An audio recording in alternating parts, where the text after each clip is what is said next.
Hey theater fans, I'm Dakota. And I'm Jeff. And we're the Theater Snobs. Recording. Metronome. It's just a warning track. Recording. In progress. Okay. Fine. We're back. Back to talk about the Tony Award winners that we are sometimes happy about and sometimes sad about. We're still reacting. And there's news now because of the results of the Tonys. So let's get into it. Cool. So let's pick up where we left off, which is with the best leading actor in a musical. And that is, bum-ba-dum, Darren Criss in Maybe Happy Ending. Woo. He was very much a robot. The robots did a lot of winning at the Tonys. They did. They won a lot. He was a very gracious winner, and I feel like from not seeing everything, but from you seeing some stuff, me seeing some stuff, and our general knowledge of these peeps, I feel like he was who I thought was going to win, and I'm not upset about that category. Neither am I, and I will also say that the performance that him and Helen J. Shen gave were excellent. I thought he was a bit more robot than she was. Mm-hmm. So I'm wondering if there's a little bit more to her not being nominated than people, are like, oh, she was robbed, la la la. But he was excellent, and I think it was a good win for him. Congratulations, Darren Criss. Yeah, everyone I talked to who has seen it said that he characterized a robot down to just his mannerisms and gestures, along with the singing and acting. What another layer, than playing a human. So that was very cool, and we need to see this show. Very good. Next up, best direction of a musical, and the winner is Michael Arden. Also, Maybe Happy Ending. I can't figure out where I know this gentleman from, but he has I definitely have seen him, the director, in TV or somewhere else. I gotta look that up at some point, but he just looks like the whole cast and crew of this show look chill. They look like people I want to, very relatable. So I wasn't upset.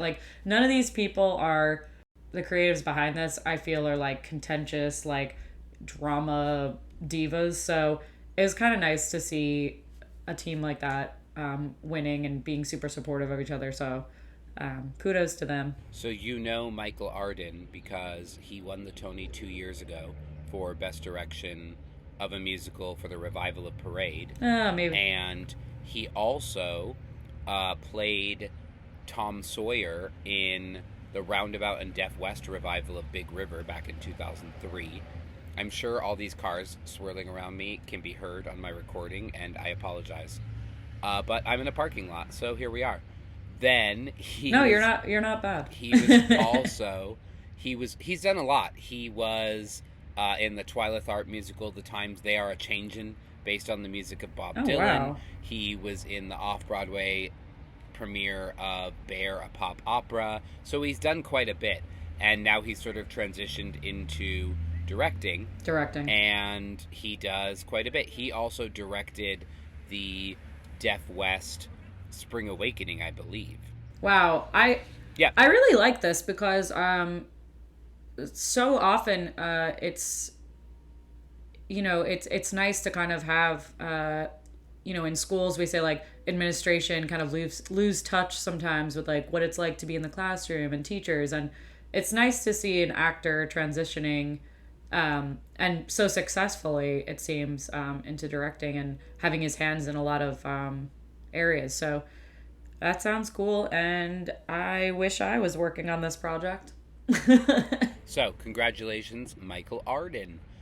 Next up, best direction of a play. I think we both called this one. Sam Pinkelton, Oh Mary. Yeah, this seems like, from all I've seen and heard of Oh Mary, and still trying to get tickets, lots of physicalness, lots of physical comedy, lots of farce and wackadoo, and to be able to put all of those ideas together. And comedy is so hard, and physical comedy is really hard. So I think that was going to be a clear winner.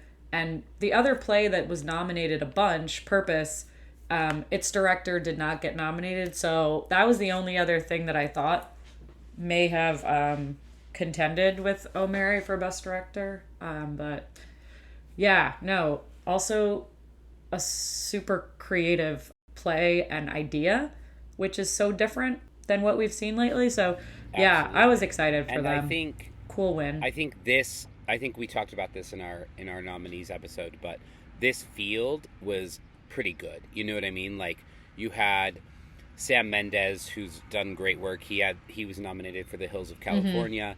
Kip Williams, Picture of Dorian Gray. So it was a tough category nominee wise. Like, there was a lot of people. So I think it's great. And like you said, I think physical comedy, and I mean, in a fairly wild story as well. Like, this is not a normal story at all, you know? No. If you know the story of Oh Mary, it reimagines Mary Todd Lincoln as a cabaret lounge singer. And I haven't seen it, but so I don't know if it's before Abraham dies or after. But it's quite a fun take on history, which I think is really cool. We need to laugh. Oh yes, we do. Next up, let's talk about Best Featured Actress in a Play. That is Kara Young in Purpose. 2 years in a row. 2 wins in a row. And I think I read somewhere too that every play she's done on Broadway, which I believe is 4, she's had 4 consecutive nominations. So this girl is crazy. Somebody we should actually be really watching out for and going to see her stuff. So she won in 2024 and 2025. She is the first black actress to be nominated in 4 consecutive years. So she's been nominated 2022, 2023, 2024, and now 2025, which is great. And I think also, let's talk about this, she went to the New York Conservatory for Dramatic Arts. So they're, I'm sure, plastering this all over everything. But she gained acclaim for portraying Viola in the 2022 off-Broadway revival of Twelfth Night at the Classical Theater of Harlem. And then she won the Tony Award for Best Featured Actress in a Play for the satirical play Pearly Victorious last year, and a pregnant lesbian in Brandon Jacobs Jenkins' Purpose this year. So, way to go, Kara Young, exploding onto the scene and just dominating for the last 4 years, which is really, really cool. But that's also like, this person is booked. You're not only have you won 2 years in a row, you've been nominated 4 years in a row, which means you've been on Broadway steadily for 4 years and really working. So God bless. Yeah, good for her, right? Good for her. Really cool. And in a fairly busy category as well. You know, these competitive this whole season. These actresses that she's up against are all people, some new ones, but also some really good ones too. So good for her. Well done. All right, Best Featured Actor in a Play went to Francis Ju for Yellowface. Oh my God, his speech was so like heartfelt and cute and lovely. Like, he said the last time he was at the Tonys was like 20 years ago, or and I can't remember exactly, but someone gave him the suit he was wearing that night and was like, wear this when you are doing your acceptance speech or whatever. Like, there was a whole nostalgic, heartfelt, sentimental vibe to him, and I have like almost never seen, and this is terrible, I've never seen really an Asian actor win. Like, there's almost no representation happening there. So he represented, and Yellowface represented, and we were just saying it was on Broadway for such a short time. Kudos to him. His speech was great. So I am going to call you out a little bit there. Oh, am I wrong? You're wrong. But I mean, is it heavy? No. There's, I think, probably the most Asians have won in costume design of a musical. Okay. But there are more technical end. There are quite a few. Yeah, there are quite a few others. You've got some play stuff, and then the acting categories are definitely low. So correction. The last Asian to win in an acting category was Lea Salonga when she won for Miss Saigon. But then also Nicole Scherzinger is Asian. Yes. So she won this year for Norma Desmond, right? And then you had, oh no, I'm sorry. The last Asian to win in an acting category would be Ruthie Ann Miles. She won for Lady Tiang in The King and I in 2015. So not very many, for sure. Not very many, but... Okay. Yeah. I think that's what I'm saying. The performers are definitely on the lower end, but maybe you're right. In technical aspects, it might be a little higher. But we don't get to see them in the forefront as much, so you're right. And then you also have Conrad Ricamora, who was also nominated this year for Oh Mary in the same Yes. category. So that's great representation there. Next up, are you ready? I'm ready. We did Best Featured Actor. Now it's time for Best Featured Actress. And this is Natalie Venetia Balcon in... I probably said that wrong because I said it with a French accent. Buena Vista Social Club? Correctamundo. The musical? Correctamundo. Up against Joy Woods, who was nominated last year, I believe, right? I thought she was going to win. You did. Hang on. There's a motorcycle. Yeah, she's been in a lot lately. She was in The Notebook. She's in Gypsy, Little Shop of Horrors. She's been doing a lot lately, so I really thought... Yeah, she was not nominated she was going to take it. The Notebook. No, The Notebook was kind of sorry on the nominations side, but... But also it was a sappy mess, so, it's okay. Yeah. It's definitely okay. But anyways... Yeah. Let's talk about Natalie. Buena Vista Social Club, do you want to give us a quick Cliff Notes version of that? Or they got to perform, and we got to see the killer choreography, yes, which they won for, but that was given out. Also their special Tony Award, right? Yeah, for the musicians. So it's based off of a Cuban album. So those musicians got a special Tony Award, which they've gave out all of these fun things before the telecast, like the Harvey Fierstein won a Lifetime Achievement Award. Mm-hmm. So, well, we'll get to those though. So we don't. But the choreography also got an award beforehand, and we got to see it in play in their performance. Right. The musicians were on stage playing, and everyone was dancing. That was killer. So then when she got up and won, and I was like, okay, makes sense. We need to... The music is so different. So it's set in Havana, Cuba, and spans time from the 1950s to the 1990s, following the lives of 4 prominent musicians, the effect of communism and the rise of Fidel Castro had on musicians at that time. And then, eventually, these 4 musicians collaborated on the landmark album Buena Vista Social Club in 1997, and the music in the show is entirely in Spanish, in the Spanish language, which is really, really cool because that has not been done on Broadway before. So this is a huge representation thing, which I think is really cool. And actually, Natalie originated the role of Gary Coleman in Avenue Q. Yes. So she's been around for a minute.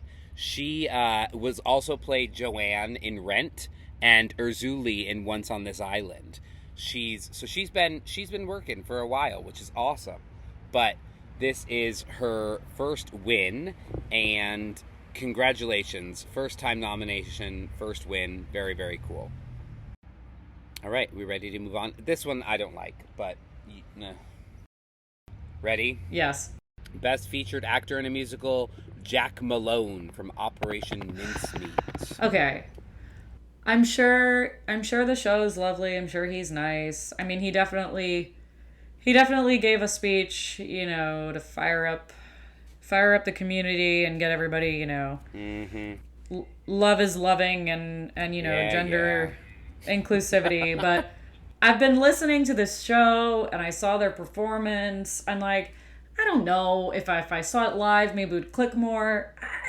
Yeah. I think this is one of those, like, they hype up that it's like, oh, it's won all these Olivier's, or it's such a hit on the West End, and then I'm like, okay, I'm like thinking it's gonna be a masterpiece, and I'm like, I don't know. From the soundtrack, I'm not connecting yet. It's very British humor, and VJ loved it and said she appreciated it. She said, I probably hate it. Shout out to VJ. Shout out to friend of the pod, VJ. We'll get her on her eventually. Yes. But I think that listen, if you don't know anything about it, really quick, it's the 1943 British deception operation to disguise the Allied invasion of Sicily during the Second World War. Sounds like pure musical fodder, right? So, just something different, something British. My issue, I think, is that Operation Mincemeat didn't open until probably the last week or so, 2 weeks of the Tony, nominating period. And the people that, other people in this category, there was some good stuff. And so maybe Jack Malone was good. I don't know. But I think that there were some other people this could have gone to. But that's just me. Who is your pick? That was... Well, from what I saw in Floyd Collins, before I left at intermission, Taylor Trench was fabulous. Okay. Danny Burstein in Gypsy, didn't see that, but I can only imagine. Jeb Brown in Dead Outlaw, again, didn't see that.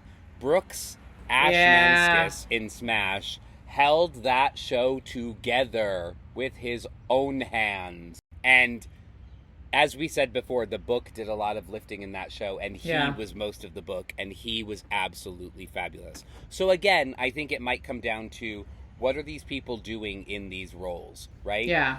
You have roles that are much tougher, and I doubt that's taken into consideration, but I think it's much easier to do a good job with a smaller role than it is to do with like a heavy hitting role. And that's my 2 cents. And you can find my 2 cents on the Theater Snobs podcast. Thank you. That's my TED Talk. Yeah, I definitely agree with you. It's so hard to know what they're quantifying this featured role, like how they're really judging it based off of like a very well-known character like Herbie, or like, oh, it's new, it's exciting. I don't know what's in their brains. Right. You don't know. And then there's those Brits and their good marketing skills, so who knows? Yeah. I don't. Maybe you do. Best Book of a Musical. It was a travesty that Smash was not nominated here. I would like to say again. Lies. But maybe Happy Ending won, and great. I'm sure it was good. Any thoughts? My thoughts are just that best score, best musical. Those three, like, sometimes you have all three, sometimes it gets split up. But to me, that's like what we're here for, to find out the best musical and the best songs and lyrics, right? So why are 2 out of the 3 of those things just throw away? Oh, by the way, maybe Happy Ending won this before the telecast. Like, okay, those are not throwaways. Those are the main purpose of building a musical. This is why we're here, ladies and gentlemen. And they're just like, we don't have time in the broadcast. We're just going to throw them out in the beginning. So, goodbye. I know, right? I know. It's crazy. But I'm excited to see this show, and I definitely will be seeing it. So, good things there. Okay. Next up, Best Scenic Design of a Play went to Miriam Bether and 59 for Stranger Things, The First Shadow, another British Yeah, I mean, I imagine that I'm seeing a theme. To recreate Stranger Things and all those, like, spooky, scary, sci-fi thingies, it's got to be amazing. But I have not seen it. Can't really judge it. I know. And listen, the pictures look really cool, so I'm sure it's worth it. And I also don't know why the picture of Dorian Gray was nominated, because they didn't really have scenic design. It was all screens. There is an article in the Times about screens on Broadway right now, and it's just like, it's everywhere. I should check it out. All the screens. I should check it out. Best scenic design of a musical, Dane Laffery and George Reeve for Maybe Happy Ending.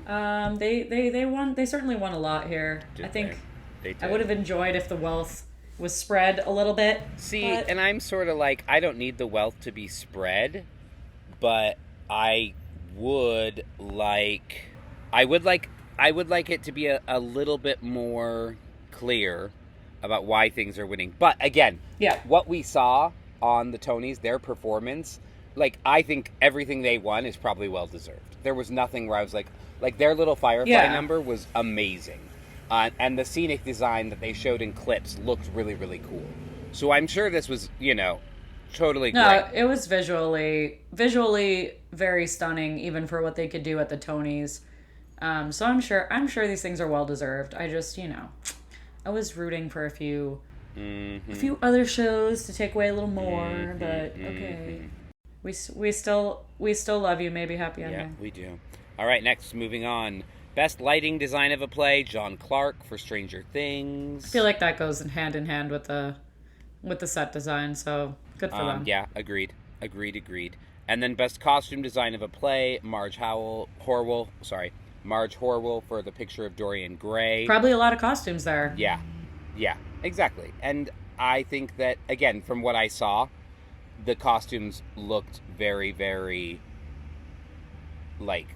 good. You know what I mean? So I'm glad. That's great. Well put together. But like you're saying, too, is it it's a one-person show, so and some of it is pre-recordings and screens. Plays, I think, 30 some odd characters, right? So are we saying are we getting the vote because it's a feat to put together that many costumes that characterize different people, or because we evoked a time period or characters better? Right. It's hard to know what they're actually voting for. I need some notes. notes. Where are your thoughts coming from, Tony voters? But I'm sure this was well deserved. It would just be nice to have a little program notes. For sure. Right? Program notes. Exactly. Yeah. I want an adjudication. I want the full grades, the marking, and the juries. Let's go. Simple task. Right? I mean, come on. How hard could it be? You have nothing else going on. You're just performers. That would be so great. And people working in theater. It's fine. It's totally fine. I love that costume design of a musical has got us it's got us talking. Come on, Tony voters, get your crap together. Best choreography, Perfect. Obviously, in a musical, you have Patricia Delgado and Justin Peck for Buena Vista Social Club. I don't know if you watched the Tonys, but the choreography for this show looked hot, and I'm very glad they won. It was great. Here's the thing. I think most shows with choreography, there's usually really good choreography. I think dancing is not something there is a shortage of on Broadway, and I don't think there has been for quite some time. And a lot of the movement in these shows is just such a showcase, and I think it's really, really great. You had Smash and Gypsy and Death Becomes Her and Boop also nominated. Go do yourself a favor, go online, look up clips, and you will see the amazing work that these folks do in the movement category. The thing I appreciated about this winning, actually, was that usually shows that are nominated for Best Choreo have big chorus numbers. 20 people are going to be on stage, and we're going to do a tap number now. Or, and this is all partner dancing and Latin and ballroom, totally different types of dancing, and not just multitudes of people in synchronicity. Right. This is cool. Yeah. For sure. Next up, Best Orchestrations, Marco Paglia for Buena Vista Social Club. Again, very cool.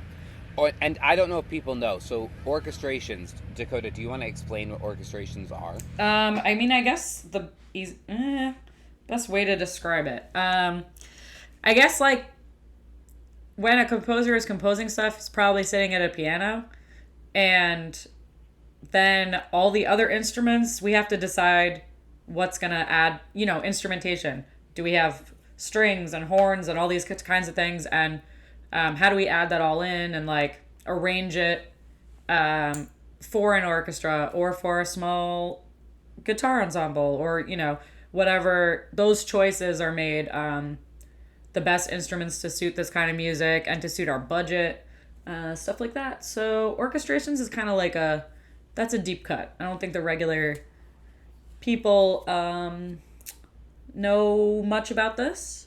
I would be shocked. I wouldn't say regular people, Dakota. I would say the casual Right, the theater goer. casual tourist, maybe. Right. But I would be shocked if they decided to do this one in the main broadcast. Because, yeah, not too much interest, I But would say. interestingly enough, Buena Vista Social Club, Just in Time, Floyd Collins, and Sunset Boulevard, some of the other nominees, are all works based on music that already exists. Uh-huh. Whereas maybe Happy Ending is a new work, right? It's a new musical. Obviously based on a Korean musical, but it's the same authors, so That's you're interesting. still getting the So same orchestrations. So it's like adapting it for the stage from what it existed from. Cool. right, it's adapting from something that already existed. So my question is, as usual, did these people really earn it, or did they just, sort of change it up and do a good job? I think that changing it up and doing a good job is also good in this category. I liked how that the Buena Vista Social Club had like 3 or 4 wins, maybe 4. So I vote for them. I like them. Keeping in time with sound a little bit, the sound design of a play went to Paul Arditi for Stranger Things: The First Shadow. A lot of people don't realize Wow. how important sound design is, and it really can make or break. Like, I remember when I was sitting in The Outsiders, and the sound design of that show was just beautifully done in terms of, like, if something's supposed to happen off stage, is that sound being played in every speaker, or is it being played in a certain part of in a certain area of the theater so that you understand that it's something far away or something? Sound design Right. for musical, maybe we'll talk about that when we get there, but there is a lot that goes into the sound design, and it's a lot more than just sound effects and placement. It is volume and placement, like in physical location as well as in locations in the script. Yeah, no, I agree.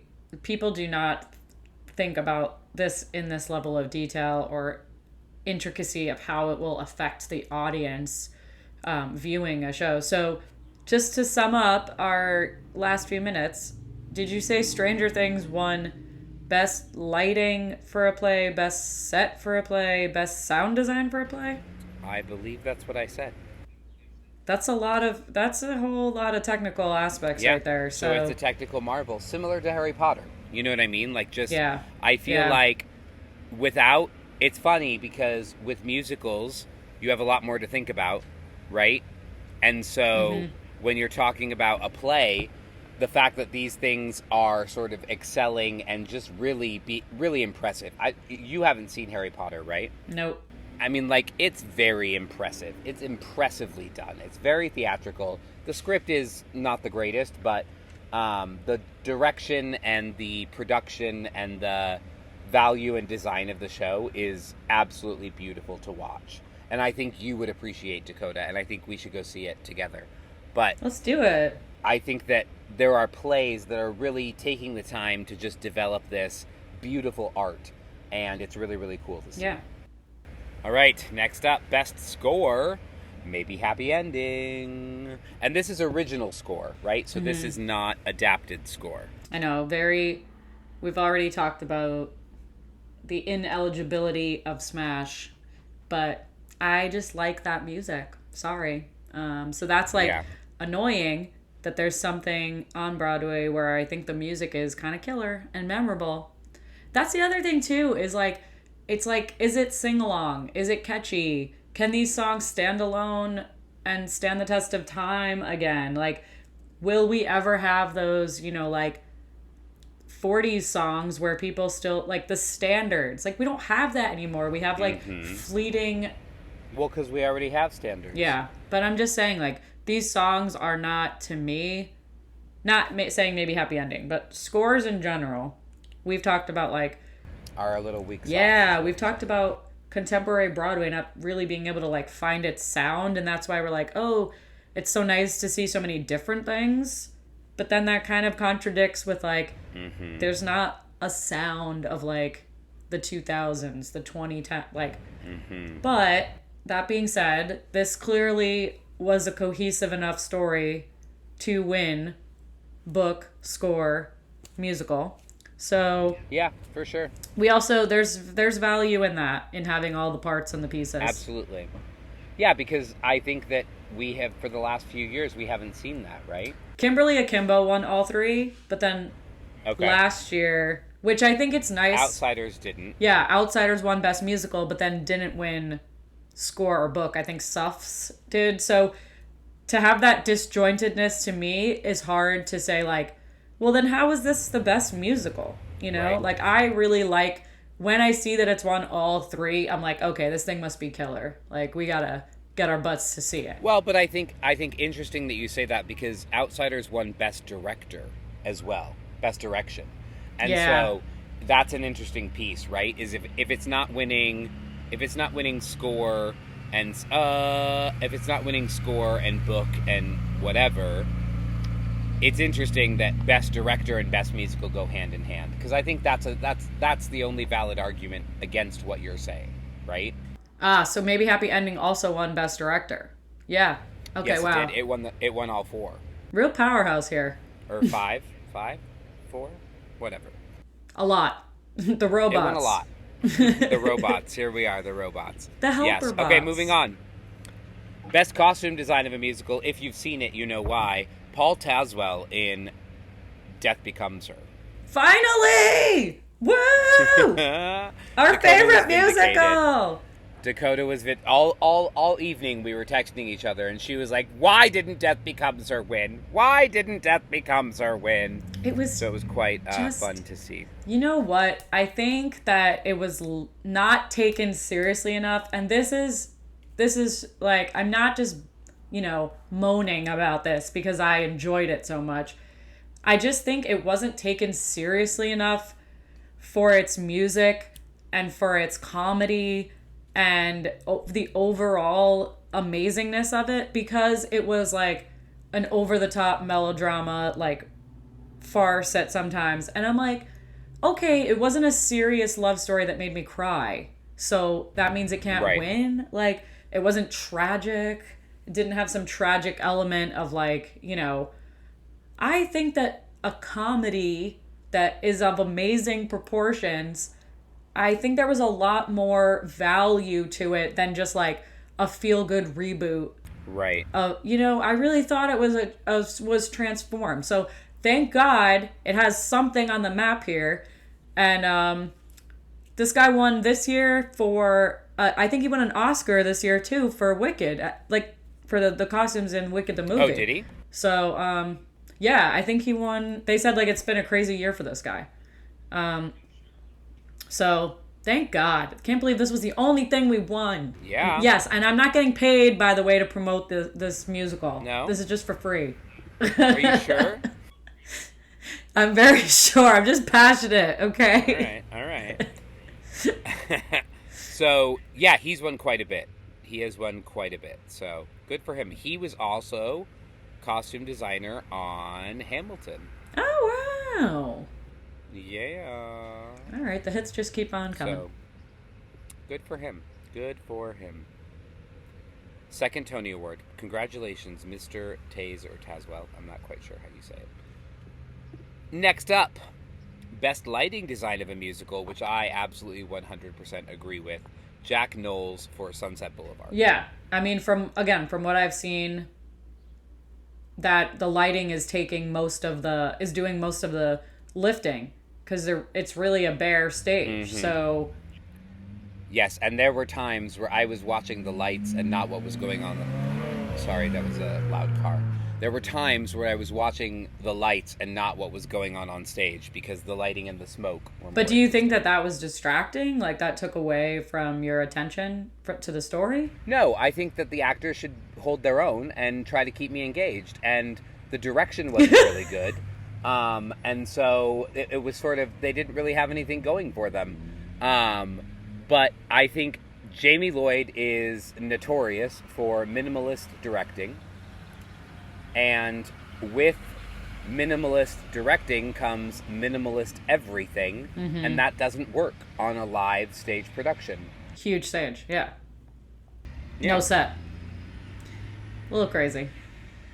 For sure. It's also crazy to me. I get it. We're trying to be innovative and flip the story around, but like, this is an elaborate time of glitz and glam, and you have no scenery. No scenery. I don't get it. Right. This is multi-million-dollar budgets here, and you're like, oh, let's do it on a blank stage with a MacBook standing in front of a I really don't get that. I sorry, don't get it. It's poor direction. That's what it is. Mr. Lloyd, do better. Oh God, we're gonna get hate mail. I'm hopefully. I want that. Yeah, I welcome it. Bring it on. Go. Best sound design of a musical. Jonathan Deans for Buena Vista Social Club. Very cool. Now, I have not seen Buena Vista Social Club, so I do not know. But, bringing it back to Sunset Boulevard, this, I think, is why Sunset Boulevard was as big of a hit as it was. Because the design team was fabulous. And the direction and other parts were a bit rough. So, there was a scene in Sunset Boulevard, in case you haven't seen it, where Tom Francis, who should have won the Tony for Best Actor in a Musical, that's okay, where Tom Francis walks backstage and out the stage door, through a loop around the block, and then walks back into the theater. And the sound was absolutely seamless and flawless. You could not tell that the man was walking outside on the street. And when he walked back into the theater, there was no, like, getting louder or getting softer.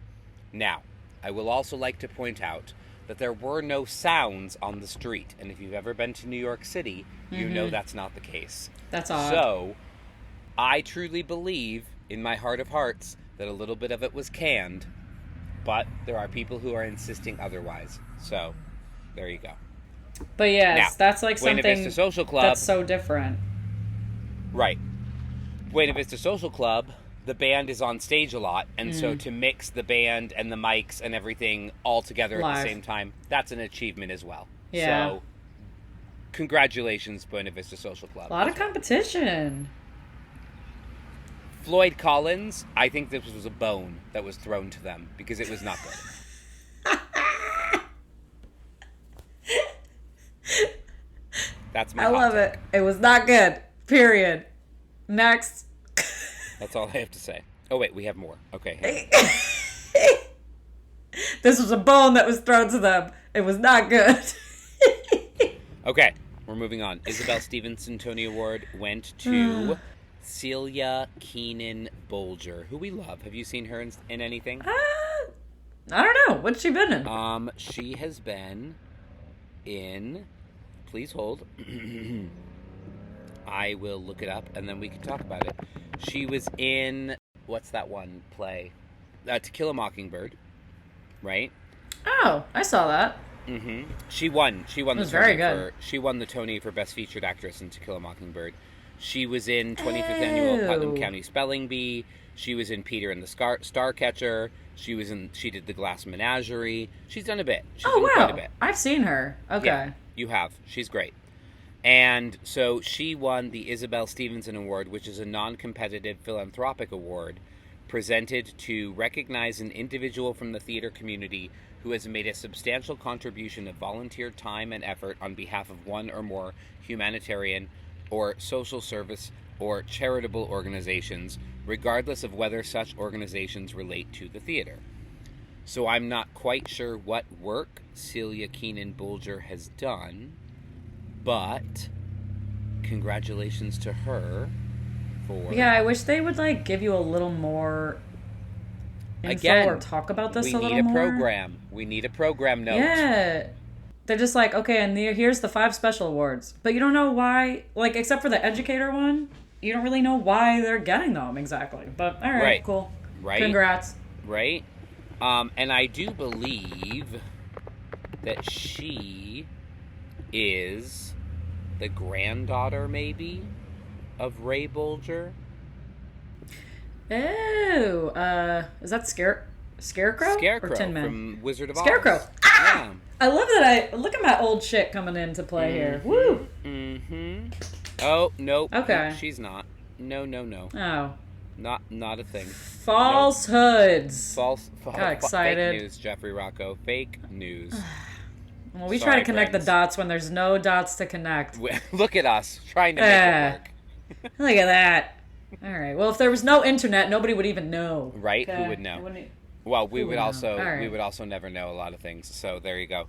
Yeah, Special Tony Award for Lifetime Achievement, Harvey Fierstein.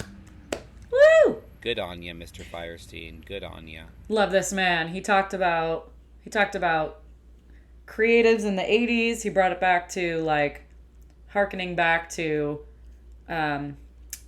Torch Song Trilogy and La Cage aux Folles, and like so many groundbreaking, cool new things that actually got picked up and accepted and loved. Hairspray. Right. Mm-hmm.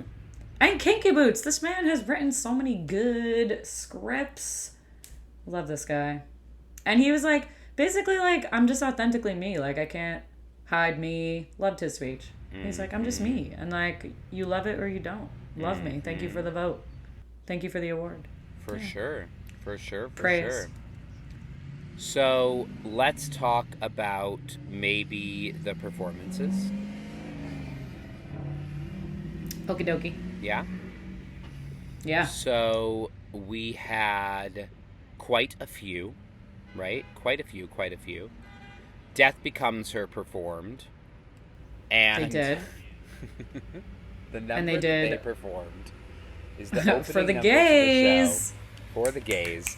And it's not the opening number. It's very early on, and it's like the big introduction to Madeline Ashton, the performer, and it really gives you a window into her narcissism and her and the show, how over the top and crazy it's going to be. Yeah. But I think that was a good one because it brought in a lot of aspects of costume changes and dancing, and it got everybody excited. I think that's like a new anthem. And I think it was edited. Megan Hilty actually does more costume changes than they showed in the show.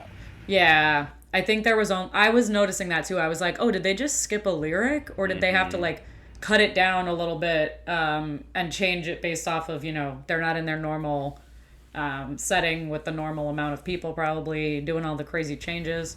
For sure. But also, sadly, the next day after the Tonys and after they didn't come out with a crazy amount of wins, Megan Hilty announced that she's taking couple of weeks off out of the production to rest her vocal injury. So kind of feel bad that means that she was probably just powering through with all the appearances and doing the Tonys, and like probably we shouldn't have been doing that, but I'm happy that we're taking better care of ourselves and not killing ourselves in the arts anymore. Agreed. But that performance was fun. I loved it. I mean, it was great. It was wonderful. And I think it really showcased what you're going to get in that musical. You know what I mean? It really showcased sort of the tone and the campiness and just the excitement of Death Becomes Her very, very well. Absolutely. Next up was the ensemble of Buena Vista Social Club, and they performed Kendala, and it was amazing. It was just like I watched the Tonys with five people who are not theater people, and they were transfixed. And I was like, you know what? This is the measure of a good show. If someone who is not a theater person, who doesn't see theater regularly, who is transfixed by what's happening, I think that's the measure of something good, right? Yeah. No, I agree with you there. That's a good point of reference, is to have people who don't have any experience with theater watch it and see if they're engaged. Right. Next up, Just in Time performed, and they did a medley of songs, Mac the Knife, That's All, and Once in a Lifetime. Not gonna lie, I am... Bobby Darin is not... Is that Bobby Darin? Is that who it is? Yeah. Just not. Music is good. I know a lot of his music. Yeah. I just don't want to go see a musical full of it. Is that bad? No, I didn't really care for this performance because I don't really care to see this jukebox. It's not like for me. But, Yeah. can we talk about Cynthia Erivo's comment about Jonathan Groff and making women wet, or making everyone wet? Yes, she goes up in the balcony as the host and says, I'm up here because he tends to spit a lot, so welcome the man who makes every woman wet. And I was like, wow, I can't believe she just said that. It was great. It was funny. It was the only part of it I liked was that he sang Mac the Knife, and Mac the Knife's an old Kurt Vile song from the olden days, and it's a standard. So other than that, there you go, standard popping up. Yeah, other than that, a little not my cup of tea, but okay. Next up was Nicole Scherzinger standing on stage in a nightie singing As If We Never Said Goodbye. Boo! Which is one of her two. Yes, agreed. One of her two numbers. Now here's the thing. Mad. Yeah. I think it's rough because she does a good job and she is not bad in the role. I just don't think that her interpretation or like that role is Tony worthy when you're up against one of the most difficult roles in the musical theater canon, being played by the Queen of Broadway herself, Audra McDonald. Correct. Yeah, when I was watching the performance, and I'm not trying to go into it already hating it. I'm trying to be like, right. Okay, no, and let me see it. It's good. That's the thing. Yeah. It's good.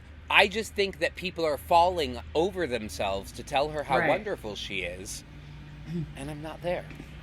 No, and I think we talked about this already. It was like the build of it wasn't really there in the performance. So like, it's not going to be that different. Like, people say like, oh, you saw it that one night. That was an off night or something. And I'm like, no, like that's how she's been doing it. Like, to me, it's not as strong of a, she doesn't have that strong voice you need for that role. Well, and the characterization of it. Yeah. She didn't have the characterization of it. It's all wrong for me. Her performance was very, it was very mechanical. And when I say mechanical, I mean acting mechanical.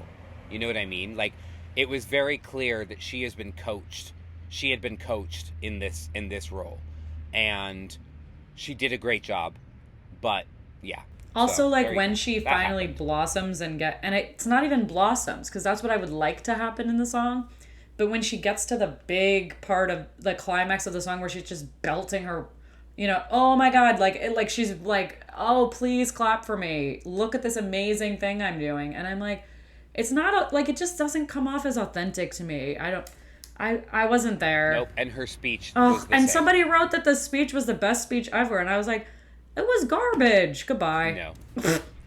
And she basically copied Lynn's speech. Like, she copied a speech Lynn's done before. Love is love is love. Like, it's the same. Agreed. Okay, moving on. The ensemble of Pirates, the Penzance musical. Can I tell you, I don't mind Pirates of Penzance, but this made me less interested in seeing it. It was just so dull. Like, it wasn't, I don't know. I wasn't interested. I was just kind of... But I know you have... I like jazz music, but I also would just rather go see jazz, or a jazz show.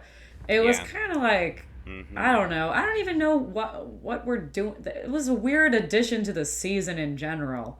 Pirates of Penzance. And they just throw, infuse some famous people in it, It's all right. It was okay. It was I didn't know if I needed that performance in my life, but it was all right. Prolong the whole show, Yeah, right. I think there was quite a few more performances than we usually see here.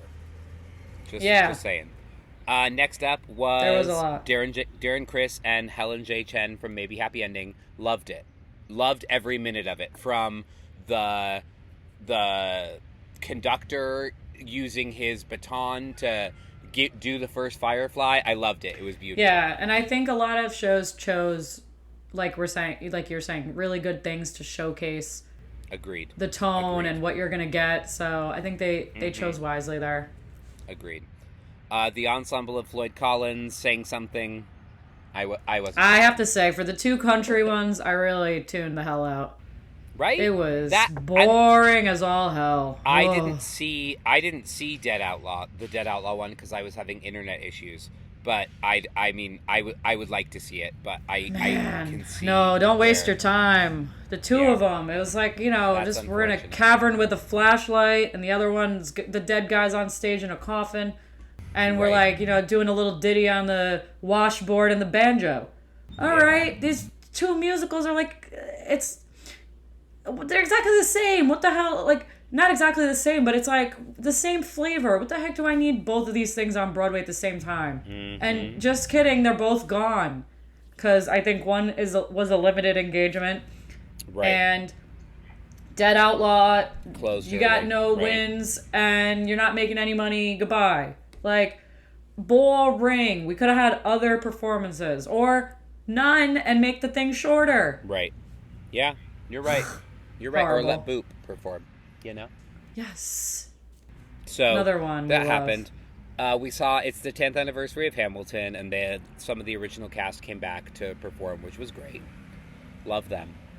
And then they sang Tomorrow for the In Memoriam segment, and I just feel like there are better options. Well, because Charles Strauss died. I know, but still, there are better options. Yeah, it was a little weird. Do they usually have people singing through that? I thought they just have them up on the screen and you clap and you pay your homage, Oh, that's a good question. Like, why do you have to have live duet here? I feel like, but I think it should be the one from Into the Woods where they're like, sometimes people leave you. I think that's a better song. That's really beautiful. And more tear-jerking. Yeah, well, we're not really big fans of Charles Strauss over here. So I don't know. I just feel like that would have been R.I.P. And then we saw the Queen herself, Audra McDonald, perform Rose's Turn from Gypsy. And I said to my friends who were not theater people watching the show with me, I turned to them and I said, all of their jaws were dropped. Mm-hmm. Every single jaw in the house was dropped. Mm-hmm. And they were all like, oh my gosh, how can she not win at that point, right? And then later she didn't win. And I think someone who, again, doesn't know theater, isn't an avid theater goer, such as ourselves, said, we literally watched her perform a mental breakdown live on stage. Mm-hmm. And that other chick won. I know we talked about this a lot already in part 1, but... Yes, we did. You're right. No need to rehash. I'm at least happy that I saw that performance at the Tonys, because it might not be, if this was the problem that some of the Tony voters were grappling with. It's like, oh, it's not what I'm used to or something. But if you watch any of these things with an open mind, mm-hmm. you see, mm-hmm. oh, let me think, that's not the interpretation I'm used to, or that's not how I thought of doing it. But wow, actually that's kind of interesting. And at times, mm-hmm. totally unintelligible words are coming out. But maybe there's some choices there. We're actually making acting choices, which some other people are not. Mm-hmm. So, I mean, it's very nice to just stand on the stage barefoot and sing a song. Yes. But there were a lot of choices and transformations that were going on. And again, it's just what are we voting on, and yep. what are the criteria? Yep. I don't know. I want to see it. I want to see it so bad. But we love Audra, and I'm going to see Gypsy soon. When? Is she missing a lot now? I got some tickets, actually. So I hope she's going to be in it. Okay. I don't know. All right. It's hard to tell, but I hope not. And then the ensemble of Operation Mincemeat performed Born to Lead, which didn't make me want to see it. No. And the Times critic, Jesse Green, was they did a best and worst moments of the Tonys, and they were these random orange boxes grid projection that were behind them, and what was that performance? And I was love it. Yeah. It's just, It happened. again, like a lot of anticipation for something, and then I'm not really sure what it is. Yep. Still. And then we had Real Women Have Curves perform Jugglin', which Woo. it was, I listen, and I think we talked about this a little bit before we got on recording, but I don't think there were powerhouse vocals in Real Women Have Curves.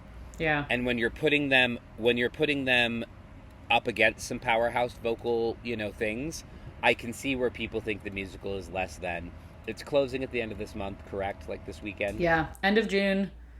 It will close, and based off of, I guess, holding out, a couple of these things we're holding out for maybe a win to boost some ticket sales, but it was a really great show. But like you said, like a performance of it, and it's a fun song, right? But I don't know if it stands next to, and I don't think a few of the other performances should have been there either. Right. Like I said, but Yeah. But yeah, it was a good show, and we were talking about they weren't originally going to be featured, I guess, and the producers like really pushed for it and paid to try to get more exposure, but didn't work. And then you had Cynthia Erivo sing Woohoo! And I Am Telling You I'm Not Going, which I thought was beautiful, and I wish that it was less of a during the credits rolling and more of a listen to this girl sing her face off because she's amazing. I think it's appropriate to end on the note that I think she did a great job hosting. She did. I think I loved her little bits with the plays, with the nominees for Best Play. I loved the work and the thought that went into it, and I think she did a great job. The costume changes, the only thing I really remember from her was that she was Orphan Annie for a little bit, and I guess that was a bit of a nod to the passing of Charles Strauss. I did love her. I mean, I'm sure she had to run around like a lunatic, but I loved that she was in the balcony. I loved that she was in the audience, getting other folks to sing. I loved the little canned, first of all, the instructions that most people heeded to keep your speech short. Or she's gonna come on with, and now, the final curtain. Like, I was like, perfect. Because everyone busted out laughing. Like, right. She had a levity. She great. Had seriousness. Like, I was impressed. I thought she did a really good job. And we ended on a good note. Yep. It was a great show. It brought us a lot of reactions this year. And I don't think we could say the same for last year with the, like, competitiveness, the contention, there was a lot. No, for sure.